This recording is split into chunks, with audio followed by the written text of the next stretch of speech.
바울 사도는 갈라디아서에서 무엇보다도 이 복음이라는 것은 우리를 자유케 할 뿐만 아니라 우리는 예수 그리스도를 믿음으로 말미암아 의에 이른다라는 것을 바울 사도는 우리에게 강조해서 말씀을 전해줬습니다. 그렇지만 다른 복음을 전하는 자들, 특별히 할례를 행하고 율법을 지켜야만이 이 구원에 이른다라는 이 유대주의자로 인해서 오늘 갈라디아서에서 말씀을 전하고 있습니다. 그런데 3장부터는 그렇다면 과연 복음과 율법은 어떤 관계가 있을까? 이 율법이라는 것은 어떤 기능을 갖고 있는지에 관해서 논증하는 내용이 바로 갈라디아서 3장부터 나오고 있습니다. 그래서 대표적인 이 하나님께서 믿음의 사람으로 세우신 아브라함에 관한 성경적인 논증을 하고 있는 것이 오늘 우리가 보고 있는 이 갈라디아서 3장 말씀입니다. 그리고는 이 율법이라는 것은 당시에는 이 어린아이들을 깨우치는, 그래서 우리 옛날 성경에 보면은 몽학 선생이라고도 표현했죠. 그렇지만 이제는 초등교사라고 표현하고 있는 이 율법은 초등교사의 역할을 하는 이성적인 논증을 하고 있습니다. 그리고는 갈라디아 교회 성도들과 바울과의 관계 속에서 복음과 율법을 설명을 합니다. 그리고 마지막으로는 비유의 논증을 통해서 복음과 율법을 설명을 하고 있죠. 그래서 3장부터는 바울 사도가 지금 복음과 율법에 관해서 이 복음과 율법의 관계에 관해서 설명하고 있다는 것을 우리가 기억을 하면서 이 말씀을 보시면 좋을 것입니다. 그런데 오늘 9절 말씀에 보면은 바울 사도는 이미 우리 가운데 있는 이 믿음으로 말미암은 복에 관해서 말씀을 했습니다. 우리 9절 말씀을 한번 보실까요? 9절 말씀 우리 같이 한번 읽어보겠습니다. 같이 읽겠습니다. 그러므로 믿음으로 말미암는 자는 믿음이 있는 아브라함과 함께 복을 받느니라. 아멘. 아브라함이 하나님을 믿음에 하나님께서 그 아브라함의 믿음을 의로 여겨주셨습니다. 그런데 마찬가지로 9절 말씀에 보면은 이 믿음으로 말미암는 자, 믿음으로 하나님 앞에 나아가는 자, 예수 그리스도의 그 보혈의 공로를 믿는 자는 아브라함과 함께 복을 받는다라고 말씀을 합니다.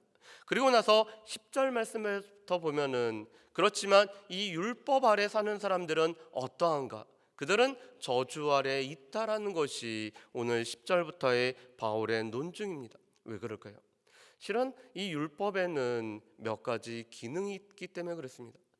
율법은 첫 번째로는 무엇보다도 그 가운데 모든 것을 지키면은 살 수 있는 법으로 주어진 것이 율법입니다. 하나님께서 이스라엘 백성들과 언약을 맺으면서 특별히 종주권 조약이라는 형태의 언약을 맺으면서 이 봉신인 이스라엘 백성들이 하나님을 주권자로 모시며 살아가는 법으로 제정해 주신 것이 율법이었습니다. 그래서 율법은 결코 나쁜 거거나 이 율법 자체가 악한 것은 아니었습니다. 이 율법을 다 지키면은 그 가운데 살 수 있는 법으로 제정한 것이 율법입니다. 그래서 율법의 첫 번째 기능은 이 율법의 모든 조항을 지키면 산다라는 것입니다. 그래서 그것을 오늘 12절에서도 오늘 율법의 긍정적인 것으로 이렇게 표현을 합니다. 제가 12절 말씀을 보겠습니다. 율법은 믿음에서 난 것이 아니니 율법을 행한 자는 그 가운데서 살리라 하였느니라. 아멘. 오늘 율법의 저주에 관련된 이야기를 하다가 12절에 갑자기 바울 사도가 이렇게 얘기합니다. 율법을 행하는 자는 그 가운데서 살리라 하였느니라. 오늘 율법의 모든 조항들을 지키는 자는 그 안에서 살리라는 것이 이 율법을 주신 첫 번째 기능이었습니다. 그런데 문제는 율법 자체가 아니라 우리가 그 율법을 다 지키지 못한다라는 것이 문제죠. 우리가 율법을 지키다가도 하나라도 어기내면은 율법의 모든 조항들을 어기게 되는 것입니다. 그래서 두 번째 기능은 이 율법을 지키지는 못했을 때, 이 율법을 지키다가 하나라도 지키지 못하면은 율법의 저주 아래에 있는 것이 이 율법의 두 번째 기능입니다. 그래서 오늘 모든 일을 항상 행하지 아니하는 자는, 이 율법에 기록된 모든 것을 행하지 않는 자는 저주 아래 살아가고 있는 것이 바로 율법이 갖게 되는 두 번째 기능입니다. 이것은 우리로 하여금 우리는 율법을 다 지킬 수 없구나, 우리가 이 율법을 지킬 만한 능력이 없구나, 우리 자신의 힘으로는 율법을 다 지킬 수 없다라는 것을 이 저주를 통해서 깨닫게 하는 것이 바로 율법의 두 번째 기능인 것을 보게 됩니다. 율법을 지키면 살아갈 수 있는데, 이 율법을 다 지키면은 우리가 살아갈 수가 있지만 우리의 연약함과 우리의 죄성으로 말미암아 우리가 이 율법을 다 지키지 못한다라는 것을 이 율법의 저주로 말미암아 우리로 하여금 깨닫게 하는 것이 율법의 두 번째 기능입니다. 그렇기 때문에 그 어떤 사람도 율법을 통해서는 내가 의롭지 못하게 된다라는 것을 깨닫게 됩니다. 우리 말씀을 한번 보실까요? 우리 11절 말씀을 우리 같이 한번 읽어보겠습니다. 11절 말씀 우리 같이 한번 읽어보실까요? 같이 읽겠습니다. 또 하나님 앞에서 아무도 율법으로 말미암아 의롭게 되지 못할 것이 분명하니 이는 의인은 믿음으로 살리라 하였음이라. 아멘. 그래서 오늘 바울 사도는 하박국 2장 4절 말씀을 인용을 하고 있습니다. 우리가 율법을 다 지키지 못하기 때문에, 우리가 율법으로 지켜서 우리가 의인이 되지 못하고 우리가 의롭다 칭함을 받을 수 있는 유일한 방법은 오직 믿음으로 말미암아, 이 믿음으로 살 때 우리가 의롭다 칭함을 받을 수 있음을 하박국서의 말씀을 인용을 하고 있습니다. 그런데 이 율법의 저주를 그렇다면 어떻게 해결을 해야 될까? 구약에서는 이 율법을 지키지 못할 때 그것을 해결할 수 있는 하나의 방법으로 제사제도라는 것을 하나님께서는 예비하셨습니다. 그런데 이 제사제도도 불완전했었죠. 우리가 히브리서 말씀에서 계속 본 것은 이 구약의 제사제도가 얼마나 불완전했는지의 말씀이었습니다. 구약의 제사를 집례하는 제사장이 불완전했고, 또한 그 제사 자체가 불완전했고 제물이 불완전했기 때문에 매년 드리는 반복되는 제사를 드릴 수밖에 없었던 것이 구약의 모습이었습니다. 그렇다면 이 저주의 문제를 해결해야겠는데, 이 저주의 문제를 해결할 수 있는 유일한 방법은 생명으로 이 저주의 문제를 해결하는 것이었습니다. 그래서 예수 그리스도께서 오늘 율법의 저주를 예수님이 대신 지으심으로 말미암아 우리 가운데 값을 치름으로 우리를 자유케 하시는 속량의 사역을 오늘 감당하신 것을 보게 됩니다. 그래서 오늘 13절 말씀에 보면은 이렇게 말씀합니다. 그리스도께서 우리를 위하여 저주를 받은 바 되사 율법의 저주에서 우리를 속량하셨으니 기록된 바 나무에 달린 자마다 저주 아래 있는 자라 하였음이라. 아멘. 율법에서 이미 언급이 되어 있습니다. 나무에 달린 자마다 저주를 받았는데 오늘 그리스도께서 십자가를 지심으로 말미암아 이 율법의 저주로부터 우리를 자유케 하셨음을 말씀합니다. 우리는 그리스도의 피값으로 말미암아 우리가 이 저주를 우리가 속량을 받은 자들이 바로 우리입니다. 그렇다면 그리스도께서 우리를 속량하신 이유는 무엇일까요? 오늘 14절 말씀은 오늘 그리스도께서 우리 십자가의 죽음으로 우리를 속량하신 이유를 두 가지로 설명을 하고 있습니다. 우리 14절 말씀을 우리 같이 한번 읽어보실까요? 14절 말씀입니다. 같이 읽습니다. 이는 그리스도 예수 안에서 아브라함의 복이 이방인에게 미치게 하고 또 우리로 하여금 믿음으로 말미암아 성령의 약속을 받게 하려 함이라. 아멘. 오늘 첫 번째는 그리스도 예수 안에서, 오늘 그리스도를 믿음으로 말미암아 아브라함에게 주어졌던 믿음의 복이 이방인에게도 미치게 하기 위해서 예수님은 이 십자가로 말미암아 율법의 저주로부터 우리를 속량하셨음을 말씀합니다.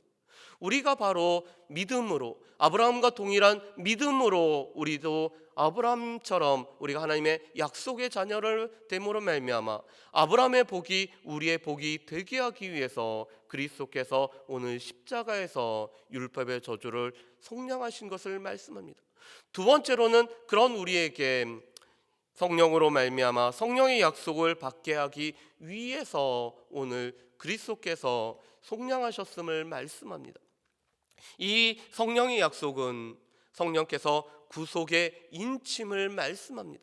우리가 구원받았음을 확증하고 이 구원을 우리 가운데 적용하는 성령께서 우리에게 친히 찾아오셔서 우리를 인치는 역사가 바로 이 성령의 약속을 받게 함임을 말씀합니다. 그러면서 오늘 바울 사도는 또한 이렇게 논증을 합니다. 이 언약이, 아브라함과 맺었던 언약이 율법보다 앞서기 때문에 이 언약을 율법이 결코 폐할 수 없다라는 것을 말씀합니다. 우리도 계약을 하면은, 사람 사이에서도 약속을 하면은 그 약속을 쉽게 폐하거나 변경시킬 수가 없습니다. 그런데 하나님께서 아브라함과 맺은 언약이라는 것은 율법보다 430년 전에 주어진 것입니다. 그래서 후에 주어진 이 율법이라는 것이 아브라함과 맺은 언약을 결코 폐할 수 없음을 말씀을 합니다. 우리 말씀 한번 보실까요? 우리 16절 말씀을 우리 같이 한번 읽겠습니다. 16절과 17절 말씀입니다. 이 약속들은 아브라함과 그 자손에게 말씀하신 것인데 여럿을 가리켜 그 자손들이라 하지 아니하고 오직 한 사람을 가리켜 내 자손이라 하였으니 곧 그리스도라. 내가 이것을 말하노니 하나님께 미리 정하신 언약을 430년 후에 생긴 율법이 폐기하지 못하고 그 약속을 헛되게 하지 못하리라. 아멘. 오늘 말씀해 보면은 하나님께서는 아브라함뿐만 아니라 그 자손과 언약을 맺으셨습니다. 구약에서는 그 언약은 바로 아브라함의 자손, 아브라함으로부터 난 아들을 뜻하고 있습니다. 그래서 먼저는 이삭이 그 대상이 될 수가 있었죠. 그렇지만 그 자손은 궁극적으로는 예수 그리스도를 가리키고 있습니다. 그래서 오늘 이 약속은 아브라함과 그 자손이신 예수 그리스도로 말미암아 주어졌는데 이 자손으로 인해서 오늘 약속이 성취가 됨을 말씀을 합니다. 그런데 이 약속이 성취가 된 이 약속은 결코 후에 생겨난 율법으로 폐하지 못한 것을 말씀합니다.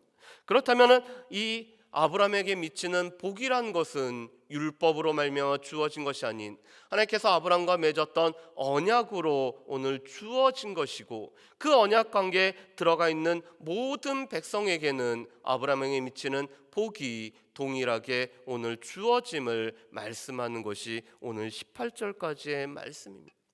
그렇다면은 이것은 우리에게는 어떨까요? 여전히 우리는 당시 이 갈라디아 교인들처럼 우리도 유대인이 아니었고 우리는 이방 사람들이었습니다. 그래서 바울 사도는 에베소서 2장에서는 우리가 그때는 허물과 죄로 죽었을 뿐만 아니라 멀리 있었던 자라고 우리에게 표현을 하고 있습니다. 그랬던 우리 이방인도 오늘 동일하게 아브라함이 가졌던 믿음으로 말미암아 우리가 의의 이름으로 말미암아 아브라함의 복이 우리에게도 미침을 말씀을 하고 있습니다. 비록 우리가 이방인이었지만 오늘 우리가 믿음으로 나아갈 때 하나님의 은은 우리에게 미치고 아브라함의 복은 우리에게 주어집니다. 그것을 위해서 오늘 예수 그리스도께서는 율법으로부터 율법에 저주받을 수밖에 없는 우리들을 속량하시는 사역을 행하셨습니다. 그뿐만 아니라 예수 그리스도의 속량의 사역으로 말미암아 약속의 성령이 우리 가운데 거하시고 이 약속의 성령의 인침을 받음으로 말미암아 살아가고 있는 것이 우리들인 것을 말씀하고 있습니다. 그렇기 때문에 우리가 의롭다함을 받는, 우리가 살 수 있는 유일한 방법은 오직 예수 그리스도를 믿는 믿음이라는 것입니다.